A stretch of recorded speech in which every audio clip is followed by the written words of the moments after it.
오늘 새벽에는 호국에 대해서 말씀을 함께 나누겠습니다. 호국이라 하면 보호하고 지킨다는 뜻입니다. 나라를 보호하고 지킨다는 뜻입니다.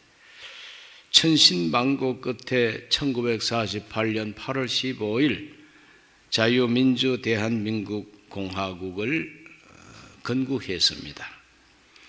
이 자유민주공화국이라고 하는 이 체제는 아주 품종이 우수한 과일나무와도 같습니다. 탱자나무가 아니라 아주 품종이 우수한 귤나무와도 같습니다. 이 작은 나무와 같은 이 대한민국을 척박한 이 땅에 심어졌습니다. 그런데 심자 말자 그때부터 병충해가 달라들고 벌레가 달라들고 비바람이 불고 반대하고 반발하는 세력들이 즉시 일어나게 됩니다. 그래서 이 연약한 이 대한민국은 이렇게 반대하고 반발하고 아주 공격해오는 이 모든 반대하는 세력들을 이겨야 했고, 그런 반대하는 세력은 나라 자체를 뒤엎고자 하는 반역 세력입니다. 그러므로 그들로부터 나라를 지키고 보호하지 않고는 대한민국이라고 하는 나라는 생기자 말자 없어질 수밖에 없었습니다. 그래서 이 나라를 건국한 분들은 그런 세력으로부터 이 나라를 지켜냈습니다. 호국했다 이 말이죠. 내부의 반대 세력을 막아냈습니다. 나라를 세우자 말자, 또 나라를 세우기 전부터 세우지 못하도록 반대하고 반발한 극단적인 반대 세력은 공산주의자들이었습니다. 북한 지역은 이미 스탈린에 의해서, 소련에 의해서 완전히 장악됐습니다. 이름만 임시위원회지 바로 그 임시위원회가 국가의 형태를 가지고 국가가 해야 할 일을 다 하고 있었습니다. 화폐 개혁했지요. 토지 개혁했지요. 정부 부처 조직 다 했지요. 군대를 벌써 양성했지요. 소련의 도움으로 탱크까지 갖다 두고 왔습니다. 이와 같이 완전한 국가 형태를 갖추고 있으면서도 글자만 임시위원회 하다가 이제는 임시자도 떼버리고 북조선 인민위원회가 되어버렸습니다. 이렇게 해서 완벽하게 공산주의 국가가 됐습니다. 그런데 이 남한 지역도 공산주의 국가가 들어서기를 스탈린은 간절하게 염원했고, 또 일본 통치 시대부터 공산주의 운동이 일어났기 때문에 벌써 남한에 있는 많은 사람들은 공산주의를 알고 있고 그 운동에 가담하고 있었던 것입니다. 그렇기 때문에 해방된 다음에 미국이 여론조사를 쫙 해보니까 75% 이상이 자유민주주의는 어떠한 체제인지도 알지 못하고 그냥 공산주의, 사회주의가 좋다고 그렇게 대답을 한 겁니다. 그러므로 한국, 남한, 북한 전체가 다 공산주의를 선호하는 그런 형편에 있었던 것입니다. 해방 바로 그 어간에. 남한 지역에 있는 이 공산주의자들이 만든 정당이 남노당입니다. 북한에 있는 공산주의 정당은 이제 북노당이 되겠죠. 북한 노동당, 북조선 노동당, 남조선 노동당, 그래서 남노당이 되어 있었습니다. 그런데 이 남노당이 나중에는 가짜 돈을 찍어내는 그런 조선 정판사 사건이 터지고 해가지고 미 군정에서 불법 집단으로 법적으로 완전히 제명해 버렸습니다. 이렇게 해서 남노당은 불법 정당이 되어버리고 말았습니다. 그럼에도 불구하고 그들이 했던 운동은 계속했던 것입니다. 급기야 대한민국을 건국하고 나라가 유엔의 승인을 받고 그럽니다. 그것이 너무너무 그들에게는 패배의식으로 꽉 들어차고 이것을 다시 뒤엎고저 폭동을 일으켰는데 제일 먼저 일으킨 폭동이 1946년 10월 폭동입니다마는 그러나 그건 그대로 접어두고라도 제주도 폭동이 유명합니다. 1948년 4월 3일부터 무려 9년 동안이나 제주도 그 폭동을 제압하고 주범들을 잡아내기 위해서 그 마지막 작전이 끝난 것이 바로 9년 후였습니다. 이 사람들은 5월 10일 유엔 주재 총선을 반대했던 것입니다. 총선만 반대한 것이 아니라 이제는 건국 자체를 반대하기 위해서 폭동을 일으켰습니다. 많은 사람을 죽였습니다. 경찰 지서를 폭파하고 방화하고 경찰 가족들을 죽이고 우익 인사들 가족과 그 본인을 잡아서 죽이고 먼저 살인을 시작하게 된 겁니다. 이로 인해서 진압하기 위해서 군인들이 내려가고 경찰들이 내려가고 서북 청년단까지 이제 자원봉사하겠다고 내려가고 이렇게 해서 제주도는 완전히 전쟁터가 되어버리고 말았죠. 그러므로 억울한 희생자들도 많았습니다. 억울한 희생자들도 많았지만 원래 그 출발부터가 공산주의자들에 의한 살인 방화. 그래서 사람은 이렇게 피를 보면은 그저 제정신이 아닙니다. 이제 누구든지 피를 보면 제정신이 아니요. 막 죽자 살자 하고 그때는 이제 서로가 싸우게 돼 있는 것이죠. 그래서 사진 1, 2, 3을 차례로 내보내 주시기 바랍니다. 저것이 바로 제주도 4.3 폭동 진압하기 직전에 있었던 그 시가지에 방화된 모습이요. 사진 두 번째 사진. 진압하는 과정 속에 이제 공산주의 분자들을 이제 잡아내는 겁니다. 그 잡아내는 중에 누가 공산주의자인지 이름표 달고 다니지 않지 않습니까?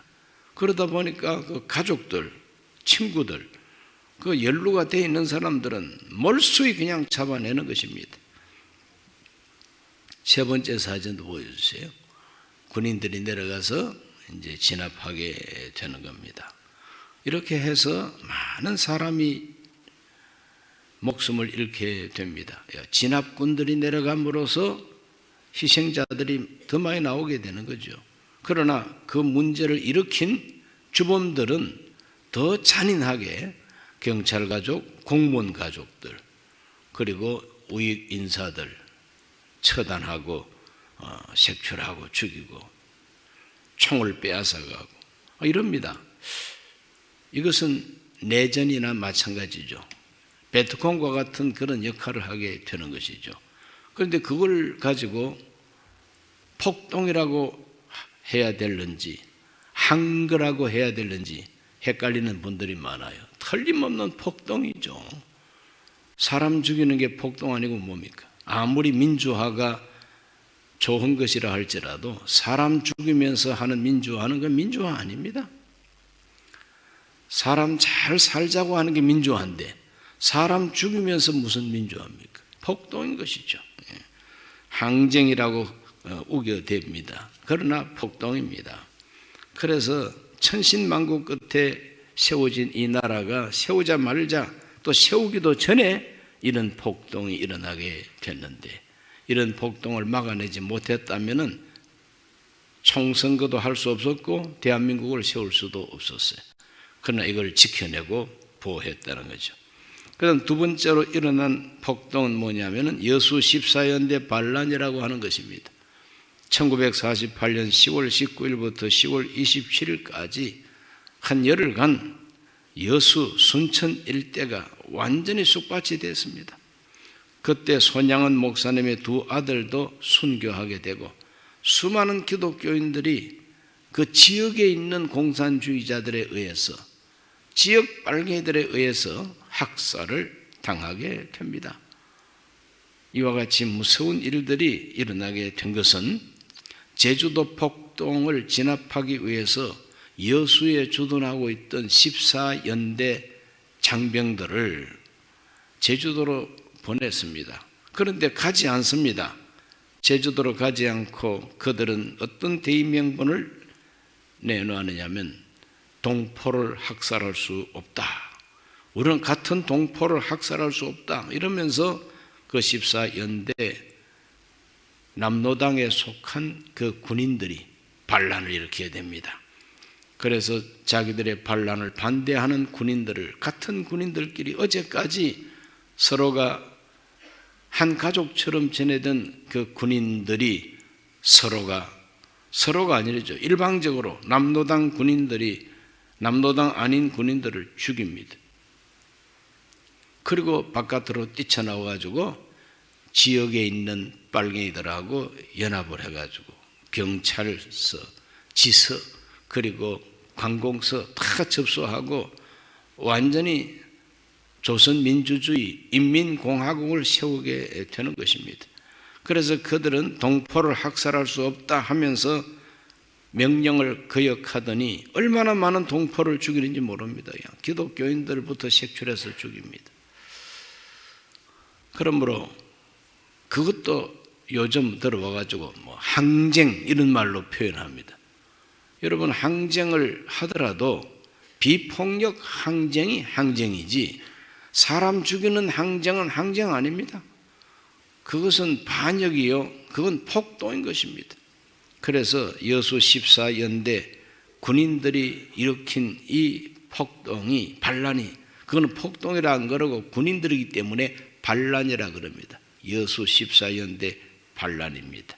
이 반란 때문에 전라남도 남쪽과 동쪽은 초토화가 되는 겁니다. 그냥 진압하러 내려간 군인들에 의해서 그 주범자들을 색출하는 과정 속에 역시 양민들이 아무 혐의 없는 사람들도 거기에 연루가 돼가지고 또 희생하고 또 그랬죠.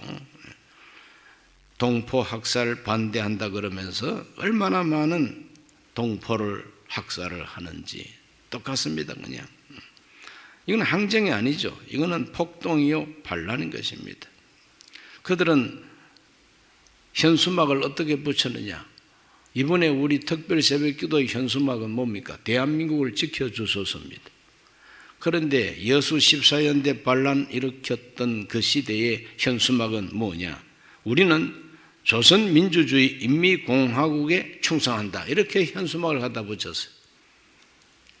분명히 대한민국을 세웠는데 그들은 말하기를 우리는 조선민주주의 인민공화국에 충성한다 하고 이름표 크게 갖다 붙여놓고 사람들을 학살하게 된 겁니다. 그런데 오늘날 그 주범들을 가리켜서 민주항쟁의 원조들이다. 연금까지 준답니다. 이것이 뒤집어진 이 나라의 처참한 모습이죠. 자, 거기 사진 4, 5, 6을 교대로 보내주시기 바랍니다. 그래 군인들이 가서 이제 주범 잡으면은 옷부터 이제 벗겨가지고 저렇게 잡는 거죠. 두 번째 사진, 운동장에다가 사람을 쫙 저렇게 모읍니다. 모아놓고 이제 색출해내는 거죠. 그럼 서로가 이제 고발하게 됩니다. 내 가족을 학살한 사람들을 내가 알잖아요. 저 사람이 바로 내 가족을 죽였습니다. 바로 저 사람입니다. 이러다 보니까 손가락질 한 번만 하면 그 사람은 적절 처분을 받든지 쇠고랑 차고 끌려가서 재판받고 그렇게 될 수밖에 없는 겁니다.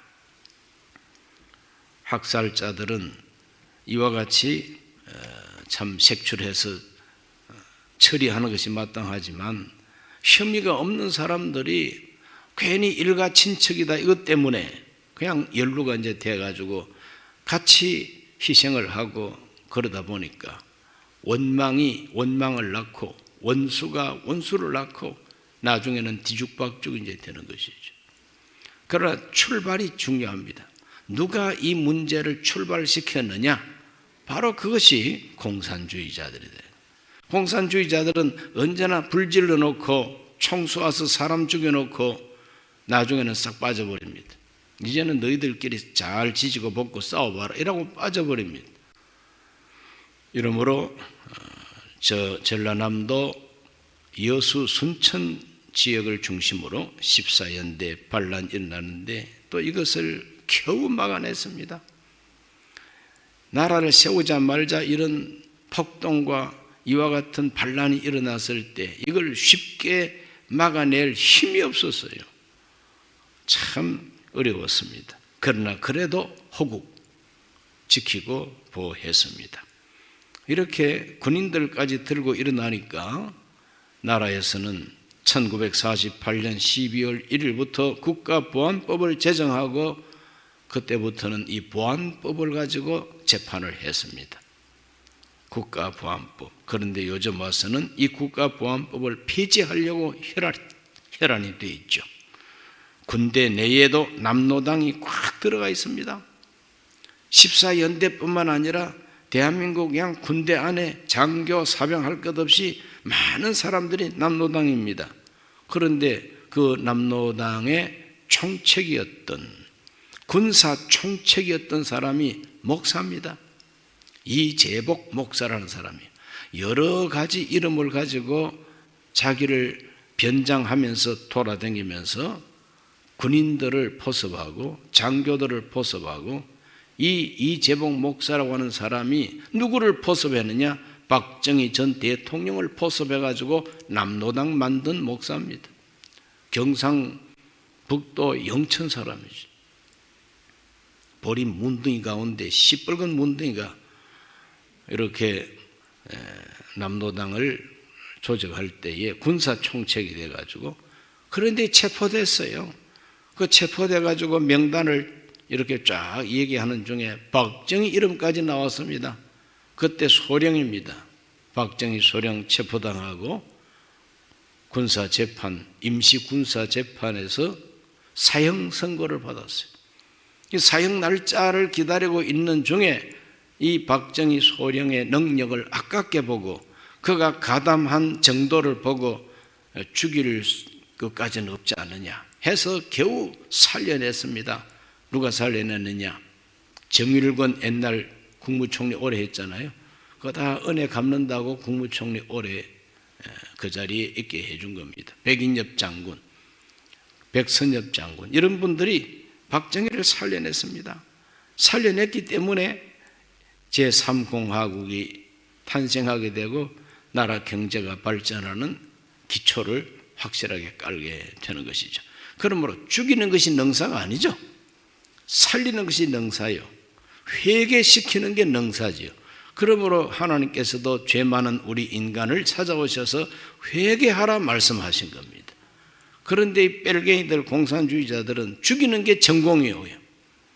그러므로 온 세계 공산주의 혁명이 일어난 나라들마다 얼마나 많은 사람이 죽었는지 전쟁으로 죽은 사람보다도 혁명 일으키면서 숙청된 사람 숫자가 훨씬 많습니다. 이렇게 해서 초창기에 내부에서 일어나는 이 반대자들을 이렇게 막아내고 나라를 지켰어요. 그 다음 두 번째로 큰 반대 세력은 바로 중국과 소련과 중국이 아니죠. 중공과 소련과 북한 인민군이 쳐내려온 것이 6.25 사변입니다. 6.25 사변도 한미동맹으로 막아냈고 지금도 이 대한민국은 한미동맹 때문에 버티고 있습니다. 지금 대한민국 국군이 이 나라를 안보 책임지고 있는 게 아닙니다. 지금 우리나라 국군은 완전히 해체된 거나 마찬가지입니다. 아무 힘이 없고 싸울 의지도 없습니다. 누가 나의 적인지도 모릅니다. 북한을 적이라고 하면은 그 사람은 잘못된 사람인 것처럼 취급을 받습니다. 적도 없는데 군인이 왜 필요합니까? 한미 연합 훈련하자니까 30대 중반에 김여정이라고 하는 여자가 하지 마세요 그러니까 예 하고 안 하고 있습니다. 그러니까 이렇게 지금 대한민국 정부 자체가 북한에게 휘둘리고 있는 것을 지금 우리는 똑똑히 지금 경험하고 있습니다. 한미 동맹, 즉 미군이 여기에 주둔하고 있지 않으면 우리는 벌써 북한에게 받쳐진 나라가 됐을 겁니다. 사진 7번째, 8번째 보여주시기 바랍니다. 그런데 이 인천 상륙 작전을 통해서 6.25 전쟁의 그 비참한 모습 중에 한 장면입니다. 고아가 돼가지고 어린 동생 등에 업고 어떻게 살라는 거예요? 말로 다 할 수 없는 비참한 비극을 초래한 것이 6.25 전쟁이에요. 이 전쟁을 일으킨 주범이 지금도 황제 대우를 받고 앉아 있으니 대한민국 전체 이 정치인들 가운데 많은 사람들이 그 살인자 앞에 무릎을 꿇고 앉아 있으니 기가 막힌 역사를 지금 우리가 살고 있으니 한국이 하나님 앞에 기도해야 할 수밖에 없죠. 지금 대한민국 군대가 대한민국을 못 지킵니다. 지금 하나님이 지켜주셔야죠. 그래서 하나님 대한민국을 지켜달라고 하는 기도 제목을 지금 내걸고 있는 겁니다. 6.25 전쟁 때에 인천 상륙 작전을 통해서 겨우 이 나라가 회복되기를 시작해서 현재 휴전선이 그어지게 되는 겁니다. 우리는 국가 반대 세력을 막아내야 됩니다. 국가 반대 세력을 막아내야 됩니다. 지금 현재도 국가 반대 세력이 있습니다. 그 현재 국가 반대 세력은 어떻게 색출해낼 수가 있느냐? 지금 현재 오늘 아침에도 있는 이 국가 반대 세력이 지금 대한민국의 정치, 경제, 문화, 외교, 국방, 신문 기자들 그리고 방송 기자들 쫙 깔려 있습니다. 국가 반대 세력은 무엇으로 어떻게 구분하느냐? 첫째는 헌법을 부정하고 국가를 부정하는 세력이 바로 국가 반대 세력이에요. 대한민국 헌법을 무시합니다. 대한민국 자체를 반대합니다. 대통령부터가 대한민국이라고 하는 나라는 태어나지 말았어야 할 나라라고 하고 있으니 이게 웬일입니까? 두 번째, 종북, 종중 세력. 북한을 종종종종 따라다니고 중국을 종종종종 따라다니는 사람들을 종북, 종중 세력이라고 그럽니다. 마치 이시조선 시대에 중국을 상국으로 모시고 중국 황제가 보내는 직사를 대접하기 위해서는 임금이 친히 저 서대문 쪽에 독립문 세워진 그 지역에 영恩문이라고 있었습니다. 은혜를 영접한다. 영恩문이요. 그까지 나가가지고 직사를 맞이하고 대접하고 이렇게 중국을 섬겼던 이 조선시대가 다시 왔어요. 그래서 이름을 조선이라고 지은 것 같아요. 조선민주주의가 아니라 그게 바로 과거에 나라를 완전히 망쳐버렸던 그 조선을 다시 회복시켜서 이씨가 아니라 김씨가 왕이 돼가지고 세습하고 있습니다. 그래서 종북, 종중 세력, 김여정이라고 하는 30대 중반 여자가 말 한마디만 하면은 법을 만들어내고 쩔쩔매고 안보 훈련도 하지 않는 이 나라 세력들, 종북, 종중 세력이 국가 대한민국 반대 세력입니다. 세 번째, 반미주의 세력입니다. 미국이라 그러면 입에 거품을 품고 반대합니다. 그래서 한미 동맹을 파괴하려고 하고 사드 배치를 죽으라고 반대하는 이 모든 무리들은 바로 반미주의 세력이죠. 한미 연합 군사 훈련을 마치 컴퓨터 게임 하듯이 앉아가지고 하라고 하는 이런 세력들이 바로 국가 반대 세력입니다. 이들은 항상 하는 말이 있습니다. 우리나라 대한민국은 미국의 식민지다. 이런 식으로 말합니다. 대한민국은 미국의 식민지래요. 우리가 식민지 아니지 않습니까? 사진 9, 10, 11 다 보여주시기 바랍니다. 위인맞이 환영단이라. 저게 광화문에서 있었던 사건입니다. 위인맞이. 누가 위인이냐? 김정은이가 위인이래요. 그래서 김정은이를 환영하기 위해서 환영단을 만들어 놓고 있습니다. 그 다음 10번째 사진 보여주시기 바랍니다. 미국 대사 얼굴에다가 칼을 가지고 끄었습니다.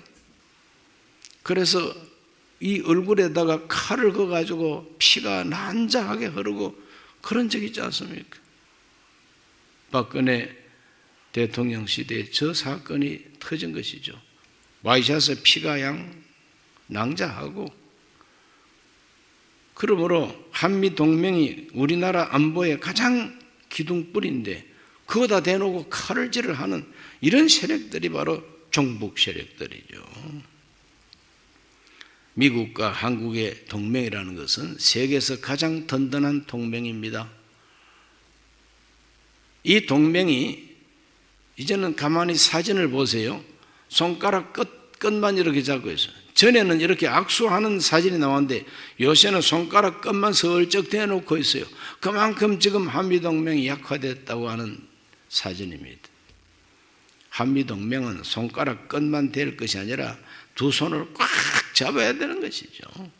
그래야 이 나라가 안전하게 되고 동북아시아가 안전하게 되는 겁니다. 이런 것들은 삼척 동자도 금방 알 수 있는 것인데 몰라서가 아니라 알아도 반대하는 마음, 알아도 그걸 뒤집고자 하는 대한민국의 반대 세력, 이것이 지금 이 나라를 망치고 있는 겁니다. 2차 세계대전 때는 독일이 적이었어요. 태평양 전쟁에서는 일본이 적이었습니다. 연합군의 적, 그것이 바로 이탈리아, 독일, 일본, 이 세 나라가 연합을 했거든요. 그리고 이 세 나라가 다 연합군 측에서 볼 때는 적들이에요. 그래서 총을 맞대고 서로 죽이고 싸웠습니다. 그러나 2차 대전이 끝나고 난 다음에는 자유민주주의 체제의 적이 누구냐? 바로 그거는 소비에트 연방이 되어버리고 말았죠. 공산주의가 바로 이제는 독일이 망하고 난 다음에는 이 세계를 갖다가 악하게 정복하고자 하는 공산주의가 바로 세계의 적이 됐어요. 이 적을 막아내기 위해서는 옛날에 적이었던 독일도 부흥시켜주고, 옛날에는 피터지게 싸웠던 일본도 다시 키워주고, 이탈리아도 다시 키워주고, 이렇게 해서 공산주의 세력을 막아낸 게 미국입니다. 원수도 동맹을 해가지고 아군을 만들었어요. 이것이 얼마나 위대한 능력입니까, 여러분?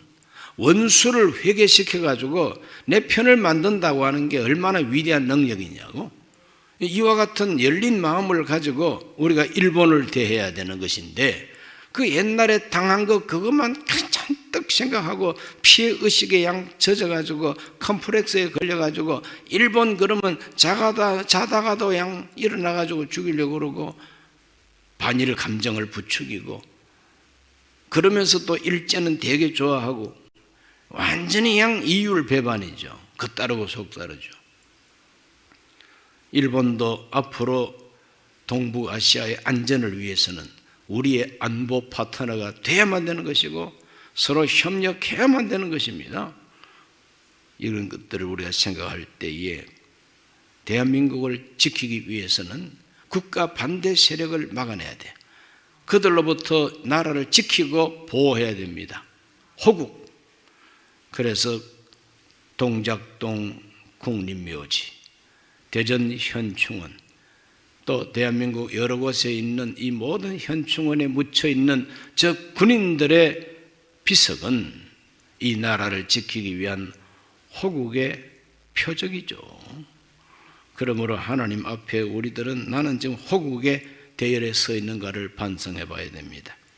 오늘 읽은 본문 127편 1절에 야훼께서 집을 세우지 아니하시면 세우는 자의 수고가 헛되며 야훼께서 성을 지키지 아니하시면 파수꾼의 깨어있음이 헛되도다 그랬어요. 이 말은 무엇이냐? 우리가 아무리 집을 지으려고 노력을 하고 세상 말로 새빠지게 노력을 하고 등짐을 지고 집을 지으려고 벽돌을 올리고 성을 지키고 나라를 지키려고 밤에 잠도 안 자고 설친다 할지라도 하나님이 지켜주지 아니하면, 하나님이 세워주지 아니하면 다 헛수고라고 하는 것이 이 말씀이죠. 아침 일찍 일어나고 밤 늦게 누우면서 그렇게 일하고 노동하고 그래도 하나님이 안 지켜주면 아무 소용없다는 거죠. 우리가 특별 새벽 기도회를 하고 있는 것도 바로 이것 때문이에요. 우리가 아무리 노력해도 우리 힘 가지고 안 됩니다. 하나님이 지켜주시고 하나님이 세워주셔야만 되겠습니다. 시편 33편 16절에서 19절까지 다 같이 읽습니다.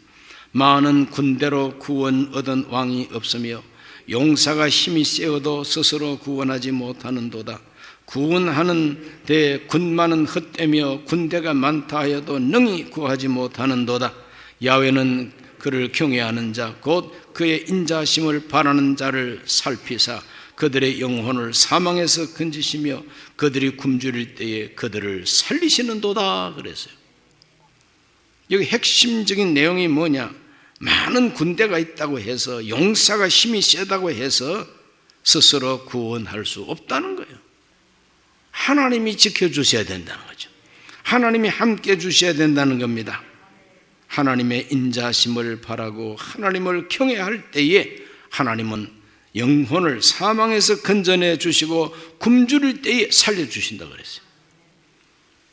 우리가 믿는 야훼 하나님, 사람으로 오신 예수 그리스도, 그분을 의지하고 경외하고 순종하고 그분의 가치관을 내 가치관으로 받아들이고 나라를 위해서 정말 경성하고 집을 세우고 나라를 세우기 위해서 노력하는 이 노력이 헛되지 않다는 겁니다.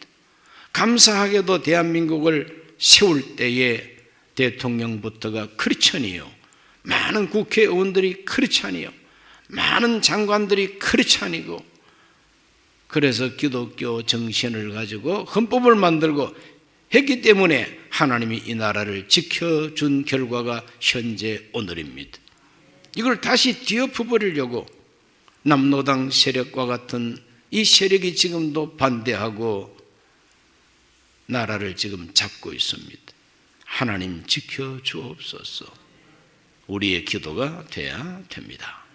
하나님 아버지, 오늘 이 새벽에 호국에 대해서 말씀을 나누었습니다. 나라를 지키기 위해서 목숨을 바친 호국에 우리 선배들이 많습니다.